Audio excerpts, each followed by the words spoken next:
Welcome students. Welcome to the e-learning session of accountancy. In today's session, we'll continue with the 10th chapter of accountancy, that is accounting for goods and services tax. Okay, here in this today's session, we'll talk about the types of GST.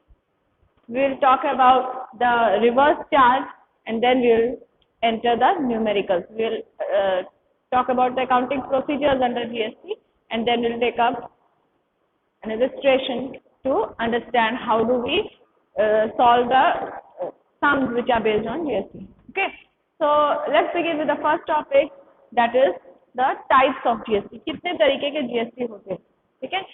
In the previous session we had talked about input charge, output charge. Okay, that is input tax paid and output tax collected, and there was a set off. ये सारी चीजें हम लोगों ने previous session में पढ़ा था. आज के सेशन में हम बात पहले करेंगे कि कौन कौन से तरीके के जीएसटी होते हैं, different types of GST. First is CGST, जिसको हम बोलते हैं central GST. Okay, CGST. And the other one is SGST. S is state GST, ठीक है? या फिर अगर यूनियन टेरिटरी इन्वॉल्व है तो यूजीएसटी, ठीक है?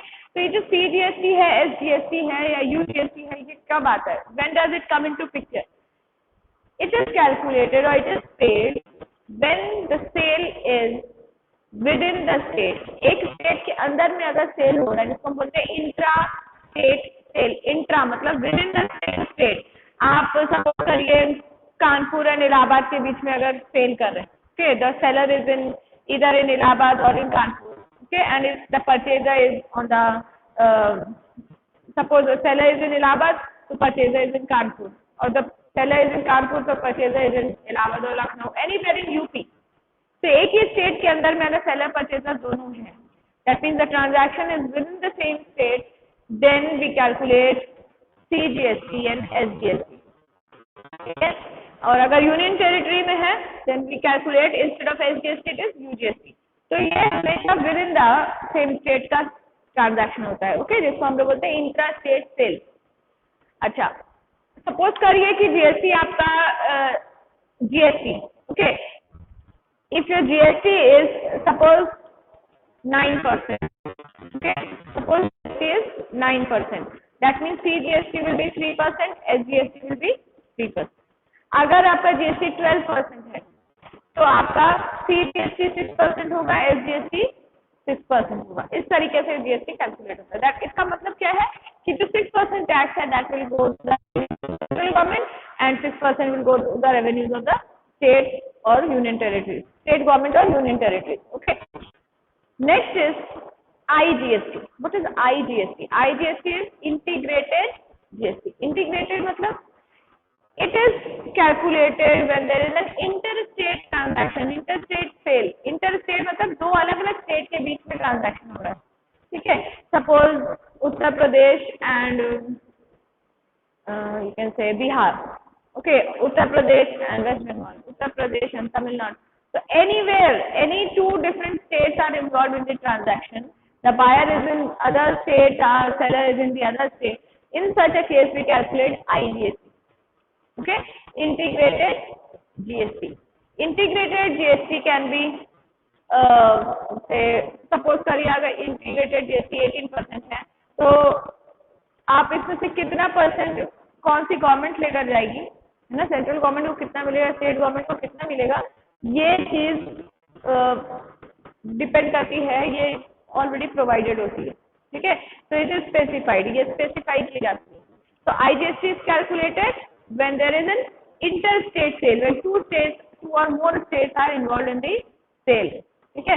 और अगर एक ही स्टेट में with in the same state अगर ट्रांजैक्शन हो रहा है, buyer and seller both are located in the same state, within the same state, then we calculate CGST and SGST और UGST as an case में भी, ठीक है?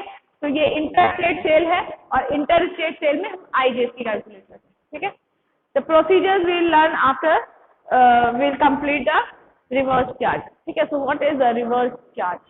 अभी हम लोगों ने प्रीवियस सेशन में देखा था कि हमारा जो जीएसटी होता है, suppose I am a producer, so I will purchase some product, raw material or something from the market, from some seller, and at the time of purchase of such goods I will be paying them tax जिसको हम बोलते हैं input credit, input tax हम देंगे उसका मुझे, ठीक है। Credit in the sense when I will sell my finish goods, तो वो जो परचेजर है, मेरे गुड्स का जो परचेजर है वो मुझे टैक्स देगा, जीएसटी पे करेगा। Okay, so I will be collecting GST from one hand, I am paying GST to the seller. जिसने मुझे सामान बेचा उसको मैंने जीएसटी दिया, और जिसको मैं सामान बेच हूँ उसको जीएसटी दिया। So I am the collector also and I am the payer also. So how much GST will I pay? I will set off my input GST from my output GST. जो output GST है उसमें से मैं input GST को set off करूँगी, जो balance amount है उनमें उतना ही पे होगा, ठीक है। तो ये कौन पे करता है? Who pays it? The seller pays it, है ना। सपोज करिए आप किसी रेस्टोरेंट में गए हो, आपने खाना खाया वहाँ पे, तो you are not paying the GST, you are paying to the restaurant. आप रेस्टोरेंट को दे रहे हो, are you paying directly to the government? No, आप अपने पास से अपने पॉकेट से सिर्फ रेस्टोरेंट पेमेंट कर रहे हो, and restaurant will be responsible to make the payment to the government, ठीक है। तो restaurant will pay the GST to the government. इसी तरह से आप कोई भी प्रोडक्ट खरीदते हैं, whatever product you buy, you give your GST to the seller and seller collects it from you and it pays it to the government. तो ये तो नॉर्मल स्ट्रक्चर हुआ। Sometimes there is a reverse charge. Reverse charge का मतलब क्या है? यहाँ पे सेलर पेमेंट नहीं कर रहा है जीएसटी का, यहाँ डायरेक्ट पेमेंट कौन कर रहा है? The purchaser. Okay, purchaser himself is making the payment of the GST to the government. Okay, so he is not making payment to the seller and then seller is paying to the government. ऐसा नहीं है। तो क्या हो रहा है? देखिए, in reverse charge GST is not charged by the seller but is paid by the purchaser of the government. It is not charged by the seller but is paid by the purchaser, ठीक है। and claim input tax credit. Input tax credit उसको मिलेगा, ठीक है। जैसे कि suppose purchase by the registered dealer from unregistered dealer, जिसने purchase किया है वो रजिस्टर्ड है, लेकिन जिससे परचेज किया जो सेलर है वो अनरजिस्टर्ड है, तो अनरजिस्टर्ड पर्सन को टैक्स देगा नहीं। You have to register yourself first and then only you will be able to pay the tax, ठीक है। तो अनरजिस्टर्ड जो डीलर्स हैं उनके वो टैक्स नहीं दे रहे हैं, तो आप उनके बिहाफ में क्या करोगे? You will make the payment, ठीक है। आपने सामान उन्हीं से खरीदा है, लेकिन आप जो टैक्स होता है उस सामान पे वो उनको नहीं देके आप डायरेक्टली गवर्नमेंट को खुद दे रहे हो, because you are the purchaser and you are registered but the seller is not registered. तो जब वो आपको जीएसटी नहीं कराएगा तो जीएसटी देने की जिम्मेदारी यहाँ पे किसकी होती है? The responsibility, the you can से burden on the purchaser, okay, because he और शी इज रजिस्टर्ड डीलर। जो अनरजिस्टर्ड है वो जीएसटी पे नहीं करेंगे, ठीक है। तो आपने जीएसटी किसको दिया? Directly you are paid it to the government, you are not paying it to the seller because the seller is unregistered, ठीक है। तो जब भी ऐसा आप देखेंगे कि एक रजिस्टर्ड परचेजर है तो रिवर्स चार्ज लग जाता है, ठीक है। दूसरा है लॉयर की fee, when you pay the fee to the lawyer, ठीक है। तो आप लॉयर की फी जब पे करते हो जीएसटी आप पे कर देते हो, है ना, आप जीएसटी खुद ही पे कर देते हो। इन the same way copyright use करते हो आप जीएसटी पे करते हो, आप ट्रांसपोर्ट करते हो गुड्स का जीएसटी, परचेजर हर जगह परचेजर डायरेक्ट पे कर रहा है, ठीक है। Collector is not paying the tax, here the payer is paying it directly to the government. Insurance commission, ठीक है, वहां पे भी जीएसटी डायरेक्टली पे हो रहा है गवर्नमेंट को, किसके द्वारा?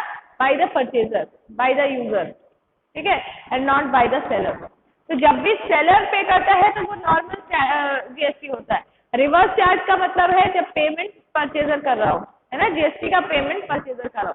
आई am not saying it paying from the pocket, paying from the pocket तो है ही, वो तो है ही, है ना, परचेजर ही पे करता है, एक्चुअली बर्डन उसी के ऊपर पड़ता है। But I am not talking about the burden, I am talking about who is actually making the payment, ठीक है, किसके कौन पेमेंट कर रहा है, नॉट द बर्डन। तो अगर पेमेंट जनरली कौन करता है? The seller, he is collecting from his customers and then he is giving that tax away to the government. लेकिन रिवर्स चार्ज वाले केसेस जब भी हम देखेंगे वहां पे क्या होता है कि सेलर जीएसटी करेगी क्या से आपको जीएसटी पे करना है, so you are paying directly to the government, ठीक है। तो ये था हमारा डिफरेंट टाइप्स ऑफ जीएसटी, जिसमें हम लोगों ने सीजीएसटी, एसजीएसटी देखा और यूजीएसटी देखा। ये सारी चीजें कब आती है? जब हमारी with in the same state dealing हो रही है।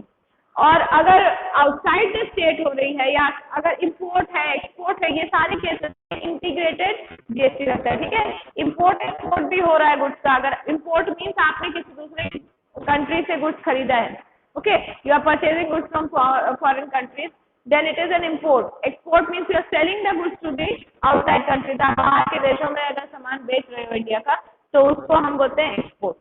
तो एक्सपोर्ट इंपोर्ट में भी जीएसटी लगता है, लेकिन कौन सा जीएसटी लगता है उसको हम आईजीएसटी बोलते हैं। ठीक है, सीजीएसटी और एसजीएसटी इंट्रा स्टेट सेल में लगता है। ठीक है, और हम लोगों ने रिवर्स चार्ज देखा जहाँ पे seller does not make the payment, purchaser of the goods make the payment to the stock. ठीक है, किस चीज का पेमेंट की बात हो रही है? We are talking about payment of GST, payment of indirect tax. Okay, now we move on to the accounting procedures when you are paying GST. GST पे करने के टाइम में अकाउंटिंग प्रोसीजर्स क्या होता है? Okay students, so now we'll start with the accounting procedure for GST. When we'll start with accounting procedure, we have to focus on both the types of GST. ठीक है, एक तो intra state होता है, एक इंटर स्टेट होता है। पहले जो अकाउंटिंग प्रोसीजर हम लोग पढ़ेंगे will start with the intra state. ठीक है, इंट्रा स्टेट मतलब within the same state. यहाँ पे हम लोगों ने देखा था कि सीजीएसटी और एसजीएसटी दोनों आते हैं। ठीक है, और जब हम इंटर स्टेट करेंगे अकाउंटिंग प्रोसीजर तो वहाँ पे सिर्फ इंटीग्रेटेड जीएसटी होता है। So let's begin with the first type, that is accounting procedure for intra state sale. Intra state मतलब within the same state. ठीक है, जब भी आप गुड्स परचेज करते हो, whenever you purchase a goods, what is the normal entry that you pass? अगर वो कैश परचेज है तो हम क्या करते हैं? Purchase account debit to cash कर देते हैं या बैंक कर देते हैं। अगर वो क्रेडिट परचेज है तो हम क्या करते हैं? परचेज अकाउंट डेबिट करके क्रेडिटर का नाम लिख देते हैं, टू क्रेडिटर्स कर देते हैं। तो सेम एंट्री पास होगा। बस एक चीज ध्यान देना होगा कि whenever you are purchasing the goods you are paying input tax, input GST. ठीक है, तो इंट्रा स्टेट सेल में जो आप इनपुट जीएसटी पे करेंगे, ये जीएसटी दो तरीके की होगी, एक सीजीएसटी और एक एसजीएसटी। तो जो भी रेट आपको दिया रहेगा उस रेट को आप दोनों में बराबर परसेंटेज में बांट देंगे, है ना, 50-50 कर देंगे। सपोज 12% रेट है तो 6% हो गया, 18% रेट है तो 99% हो गया, व्हाटएवर। तो अब हमारा पहला एंट्री क्या था? देखिए, purchase of goods. Whenever you are purchasing goods you are paying input tax, input GST. So your entry will be purchase account debit, input CGST, input SGST both debit and to creditors. ठीक है, क्योंकि ये दोनों आपका expense है, input GST and input CGST and input SGST, ये दोनों ही आप पे कर रहे हो, तो इसीलिए हम लोगों ने डेबिट कर दिया। ठीक है, एक्चुअल में ये आपका कॉस्ट नहीं है, ये हमें याद रखना चाहिए, ये हमारा क्या है? एसेट है, क्योंकि बाद में ये हमें हम क्लेम कर सकते हैं। It can be credit, will get the credit for it. Next is sale. जब भी हम सेल करते हैं तो हमारी नॉर्मल एंट्री क्या होती है? If it is a cash sale then you are receiving the cash और द बैंक। ठीक है, cash oblique bank account debit to sale, ये हमारी नॉर्मल एंट्री होती है। यहाँ पे चेंज क्या होगा? जीएसटी अगर हो तो हम क्या करेंगे? बैंक अकाउंट डेबिट, ठीक है, to sale to output CGST to output SGST. Output क्यों? क्योंकि हम जब भी सेल करते हैं तो आउटपुट जीएसटी हम कलेक्ट करते हैं। ठीक है, तो to output CGST to output SGST, ये हम लोगों ने कर दिया। अब ये करने के बाद हम क्या करेंगे? अच्छा, एक एंट्री और देख लेते हैं कि परचेज रिटर्न हो गया है या परचेज सेल रिटर्न हो गया, तो भी देख लेते हैं। उसके बाद हम पेमेंट वाली एंट्री में आएंगे, सेट ऑफ वाली। सिंपल है, परचेज करते समय जो एंट्री है वो परचेज रिटर्न में रिवर्स हो जाती है। तो परचेज हमारा डेबिट था तो परचेज रिटर्न क्या हो जाएगा?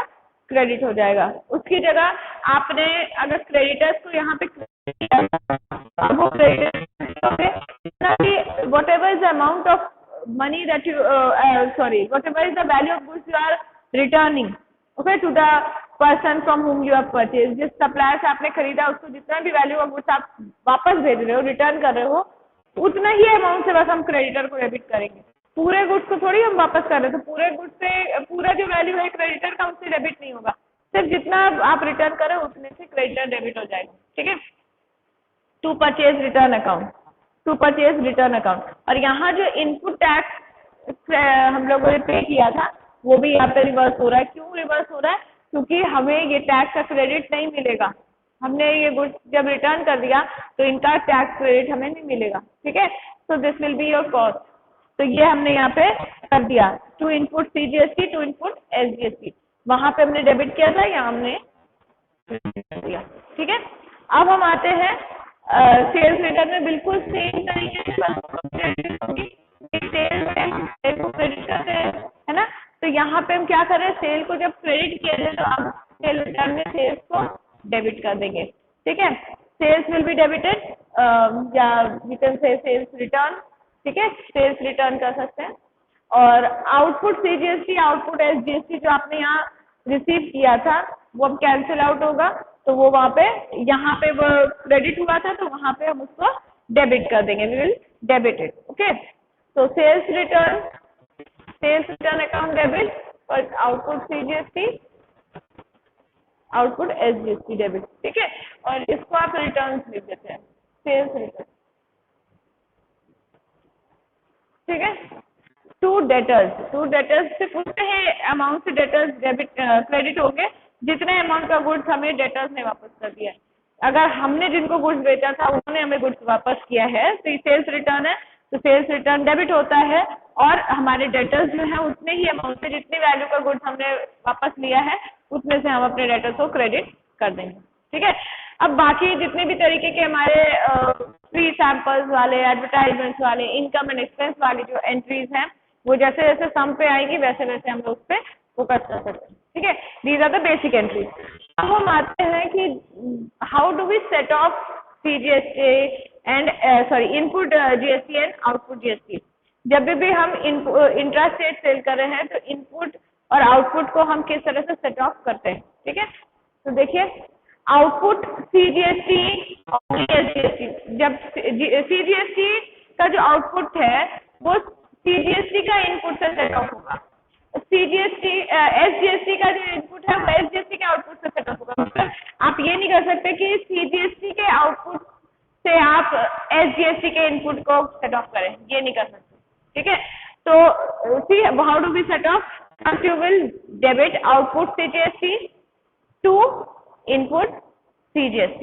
Similarly, output SGST account debit to our input SGST account. ठीक है, तो दोनों सेपरेट होगा। I've written it. I've given oblique. Okay, because whenever you will debit output CGST, आप क्रेडिट किसको करोगे, इनपुट CGST को, और जब भी आप आउटपुट SGST को डेबिट करोगे तो आप इनपुट SGST को क्रेडिट करोगे, बस इतना याद रखना है, ठीक है। तो ये हमारा सेट ऑफ था और finally we are making the payment. जो नेट अमाउंट होगा ना उससे हम आउटपुट CGST अकाउंट डेबिट कर देंगे, आउटपुट SGST अकाउंट डेबिट करेंगे, टू बैंक कर देंगे, क्योंकि दोनों साथ में पेमेंट हो रहा है।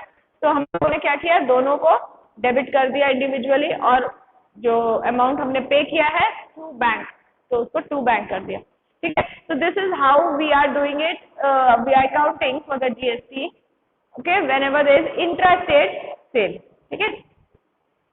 Let's take up an example and illustration to see how we proceed whenever there is an intra-state sale. एक example के साथ इसको हम लोग समझते हैं, okay। So now I have taken up an illustration which will solve to learn how intra-state sale is accounted for under GST, ठीक है। किस तरह से GST की accounting हम intra-state sale में करते हैं। So let's see the question first. We have to pass journal entries in the books of Ashok Bros. Okay, Ashok Bros की बुक में journal entries पास करनी। It is located in Bihar. Okay, CGST and SGST are 6% respectively. Okay? The transactions are for the month of January. Okay, the first transaction is on 2nd January 2018. Okay, accounting year is 2017-18. Okay, so January 2nd 2018 purchased goods for rupees 2 lakhs on credit. तो एक एक entry लेते जाते हैं और करते जाते हैं, ठीक है। So purchase goods for 2 lakhs. Whenever you purchase goods, you have to pay input tax credit, input CGST and input SGST. अगर इंट्रा स्टेट सेल है तो इंट्रा स्टेट सेल में हमें इनपुट GST पे करना पड़ता है, ठीक है। तो कितने का सेल हो रहा है, कितने का परचेज हो रहा है, परचेज इज ऑफ 2 लाख, ठीक है। तो 2 लाख परचेज है सबसे पहले, and this is on credit, purchase is on credit. So what will be our journal entry? Let's see.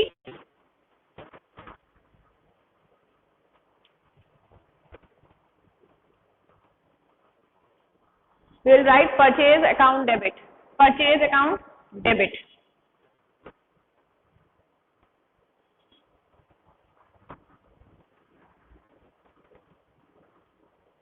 How much is the value of purchase? How much is the value of purchase? Purchase is of 2 lakh. So write down.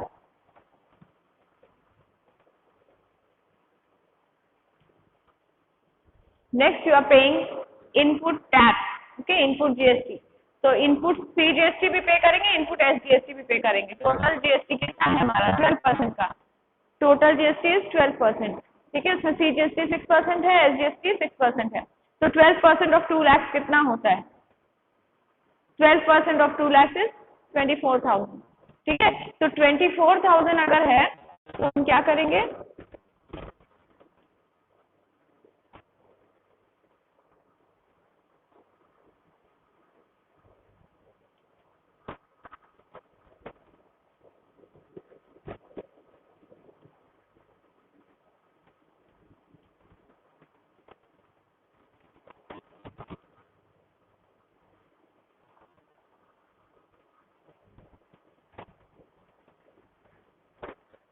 देखिए क्या कर रहे हैं हम, input CGST 6% पे करेंगे, तो out of 12,000 sorry 24,000 का हमारा GST आ रहा है, 12% का है।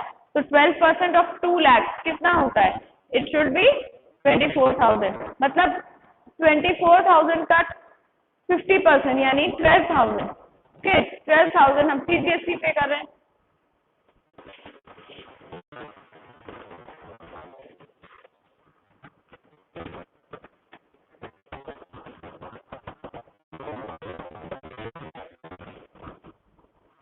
ठीक है, and same amount we are paying as SGST, ठीक है। 12,000 ईच।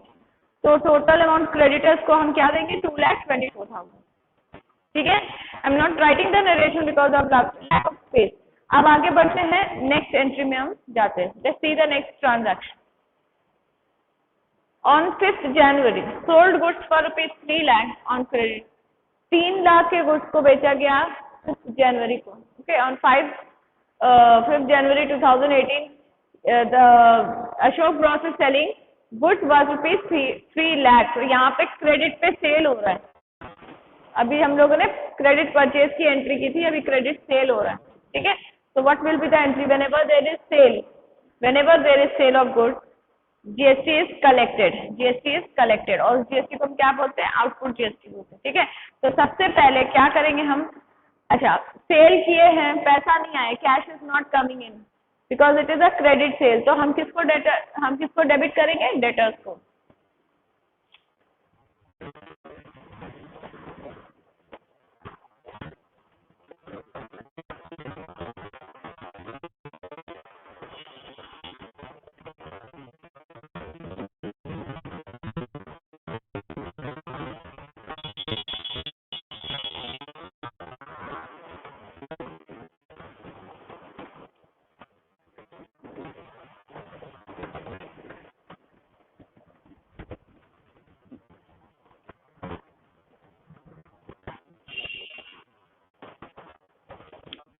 ओके, तो क्या कर रहे हैं? देखिए, डेटर्स को डेबिट कर देंगे, सेल्स को क्रेडिट करेंगे, आउटपुट CGST, आउटपुट SGST सबको क्रेडिट करेंगे। अमाउंट कितना होगा? 3 लाख का अमाउंट का सेल है, 3 लाख का सेल है, ठीक है। तो 3 लाख का सेल है, उसमें हमें GST कितना मिला होगा? 12% का GST मिला है, यानी 36,000 का हमें GST मिला होगा, ओके। तो we are getting the GST of 36,000। तो क्या करेंगे? GST is 18,000 over here. Sorry, we'll write it in the credit column. 18,000 over here and 18,000 over here. और सेल कितने का हो रहा है हमारा? It is 3 lakh.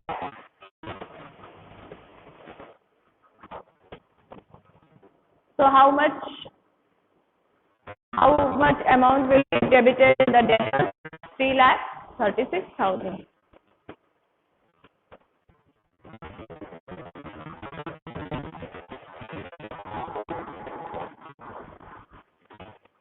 Okay. In the same manner, when we will see that, let's see the next transaction first.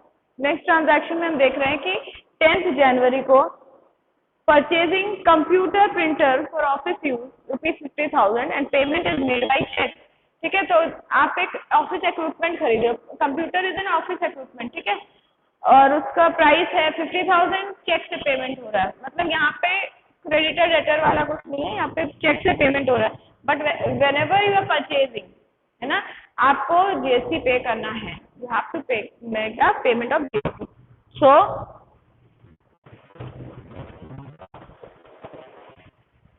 what are you purchasing? You are purchasing an office equipment. तो हम यहाँ purchases नहीं लिखेंगे, office equipment लिखेंगे.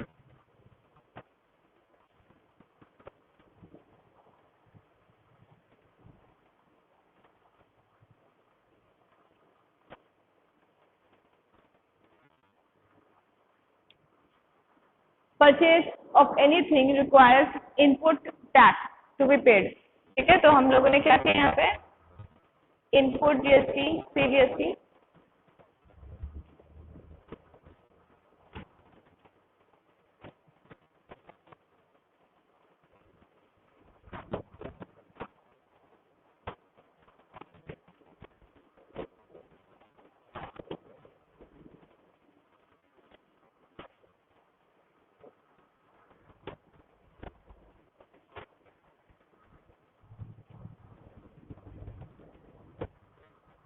ठीक है, ये entry पास हो गई.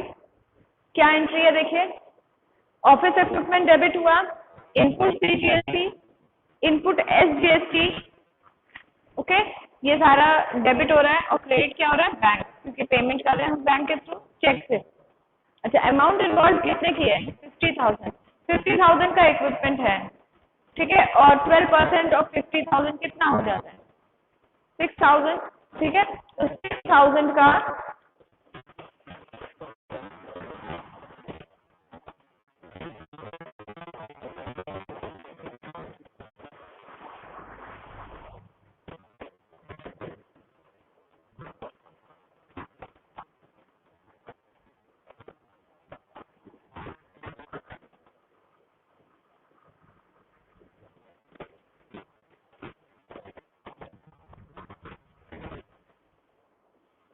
okay, so what we are doing here, we are making a payment of 56,000, जिसमें 50,000 का इक्विपमेंट है और 6,000 जो था हमारा वो जीएसटी था, जिसमें 3,000 is CGST and 3,000 is SGST. कैसे आया 6,000?